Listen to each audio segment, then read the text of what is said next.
यह कहानी रेडियो की निर्माता मार्कोनी की है। बच्चों, तुम लोग हर रोज़ अपने रेडियो पर ताज़ा खबरें, मज़ेदार गाने और दिलचस्प नाटक सुनते हो, लेकिन तुमने कभी यह भी सोचा है कि यह दिलचस्प खिलौना आखिर किसने बनाया? आओ हम तुम्हें रेडियो के आविष्कारक के बारे में बताएं। आज से लगभग 70 वर्ष पूर्व इटली के एक नगर बेलोनिया में एक लड़का का जन्म हुआ। माता पिता ने उसका नाम गगलेमो मार्कोनी रखा। मार्कोनी का पिता धनी आदमी था, इसलिए उसने मार्कोनी को बहुत अच्छी शिक्षा दिलवाई। कहावत प्रसिद्ध है कि होनहार बिरवान के होत चिकने पात। यह बच्चा मार्कोनी भी शुरू से ही बड़ा बुद्धिमान था। वह हर चीज़ में दिलचस्पी लेता था। अभी वह स्कूल में पढ़ता था कि उसके मन में बिजली के प्रयोग करने का शौक पैदा हुआ। उन दिनों एक प्रसिद्ध वैज्ञानिक जेम्स क्लार्क मैक्सवेल था।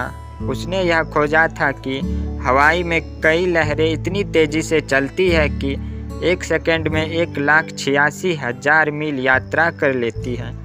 इन लहरों का नाम लास लकी लहरें वायरलेस वेव्स रखा गया। लास लकी लहरों की खोज हुई तो उस समय मार्कोनी 15 वर्ष का था। मार्कोनी को इन लहरों का पता चला तो उसने सोचा कि इन प्रयोग करना चाहिए, इसलिए उसने एक कमरे में प्रयोग करने शुरू कर दिए। अब यह देखो कि इस कमरे में सामान क्या था। लंबे लंबे खंभे, तारों के ढेर, टीन के कुछ डब्बे आदि। अब जो व्यक्ति उस ओर से गुजरता या कमरे में आता, वह मार्कोनी का यह सामान देखकर हंसी से लोटपोट हो जाता। लेकिन मार्कोनी ने किसी की हंसी की परवाह नहीं की। वह अपने धुन में लगा रहा। मार्कोनी ने पहला प्रयोग एक घंटी बजाकर किया। घंटी की आवाज़ हवा में 15 फीट की दूरी तक पहुंची। मार्कोनी अपने प्रयोग से प्रसन्न होकर पिता के पास भागा। पिता को साथ ले आया और उसे भी घंटी बजाकर दिखाई। मार्कोनी का पिता मुस्कुराकर बोला, बेटे, यह काम तो मैं भी कर सकता हूँ और घंटी की आवाज़ अधिक दूर तक भेज सकता हूँ। बेचारा मार्कोनी लज्जित हो गया, लेकिन उसने हार नहीं मानी। अब वह और अधिक हौसले के साथ प्रयोग करने लगा। प्रयोग करते करते उसने एक तार ऊपर हवा में गाड़ दिया और दूसरा जमीन में दबा दिया और इस प्रकार अपना संदेश हवा की लहरों पर भेजा। यह संदेश 2 मील तक पहुंच गया। मार्कोनी बहुत ही खुश हुआ। उसका प्रयोग सफल हो गया था। मार्कोनी ने जब यह देखा कि उसे अपने देश में प्रयोग करने के लिए किसी से मदद नहीं मिल रही, तो वह अपना सारा सामान उठाकर लंदन चला गया। लंदन में वह बिजली विभाग के एक बड़े अफसर से मिला और उससे कहा, भाई साहब, मैं हवा की लहरों पर संदेश भेजने का प्रयोग करना चाहता हूँ। आप मेरी मदद करें। यह अफसर, जो बड़ा अच्छा इंजीनियर भी था, मदद करने के लिए तैयार हो गया। मार्कोनी ने लंदन के बड़े डाक खाने की छत पर चढ़कर अपना प्रयोग किया। उस समय बहुत से लोग तमाशा देखने के लिए डाक खाने के सामने खड़े थे। जब मार्कोनी का प्रयोग सफल हो गया तो लोगों ने खुश होकर तालियां बजाई।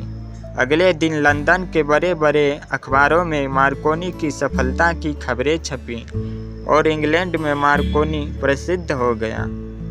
इटली की सरकार को मार्कोनी की सफलता का पता चला तो उसने मार्कोनी से कहा कि अपने देश वापस आ जाए। मार्कोनी मान गया।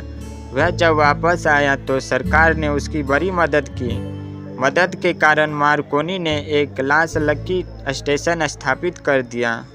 प्रथम महायुद्ध छिड़ा तो इस स्टेशन से इटली की सरकार अपने उन समुद्री जहाज़ों को संदेश भिजवाती जो समुद्र लड़ाई में भाग ले रहे थे।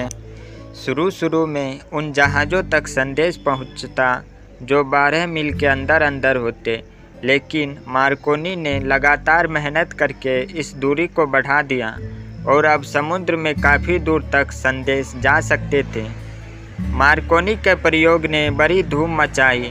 होते होते इटली के सम्राट और सम्राज्ञी को भी मार्कोनी और उसके प्रयोगों को अपनी आंखों से देखने का शौक हुआ।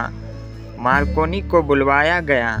जब उसने हवा की लहरों पर संदेश भेजा तो सम्राट और सम्राज्ञी बहुत ही प्रसन्न हुए। उनकी खुशी से मार्कोनी को यह लाभ हुआ कि उसे पहले से अधिक सहायता मिलने लगी। अब मार्कोनी के संदेश ने इंग्लिश चैनल को भी पार कर लिया। मार्कोनी ने ब्रिटेन में कॉर्नवाल के नगर में लास लकी स्टेशन की स्थापना करने का निश्चय किया।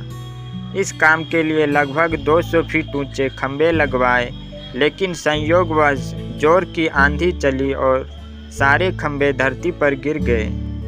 मार्कोनी हौसला हारने वाला नहीं था। उसने अगले ही दिन फिर खंभे लगवाने शुरू कर दिए। इस बार 400 फीट ऊंचे खंभे लगाए गए और मार्कोनी ने बहुत दूर से संदेश प्राप्त किया। इधर मार्कोनी अपने प्रयोगों में लगा हुआ था और उधर एक अन्य साहसी आदमी जिसका नाम फ्लेमिंग था, वाल्व का आविष्कार करने में मग्न था। आखिर वह भी सफल हो गया। वाल्व बना लिया गया। यही वाल्व आज हर रेडियो में लगाया जाता है और इसके बिना कोई रेडियो चाहे किसी भी प्रकार का हो चल नहीं सकता। प्रथम युद्ध में मार्कोनी ने अपने देश की बड़ी सेवा की। वह लास लकी स्टेशन पर सेना को संदेश भेजने के लिए हर समय मौजूद रहता। मार्कोनी ने साधारण लोगों की भलाई के लिए भी कई संदेश भेजे। फिर उसने अपनी कंपनी बनाई। इस कंपनी ने चेम्सफोर्ड में रेडियो स्टेशन स्थापित किया। यह संसार का सबसे पहला रेडियो स्टेशन था। मार्कोनी ने हवा की छोटी लहरों पर भी प्रयोग किए और जल्दी ही यह लहरें खोज ली गई। इन लहरों को हम आज शॉर्ट वेव्स के नाम से जानते हैं। मार्कोनी को अपने आविष्कार से बड़ा लाभ पहुंचा। उसने काफ़ी धन कमा लिया। धनी होने के साथ साथ वह सारे संसार में प्रसिद्ध भी हो गया। दुनिया ने उसका बड़ा मूल्यांकन किया और उसे 1919 में बहुत बड़ा पुरस्कार नोबेल प्राइज मिला। उसके बाद उसके अपने देश में उसका बहुत सम्मान हुआ। उसे इतालवी पार्लियामेंट का सदस्य बनाया गया।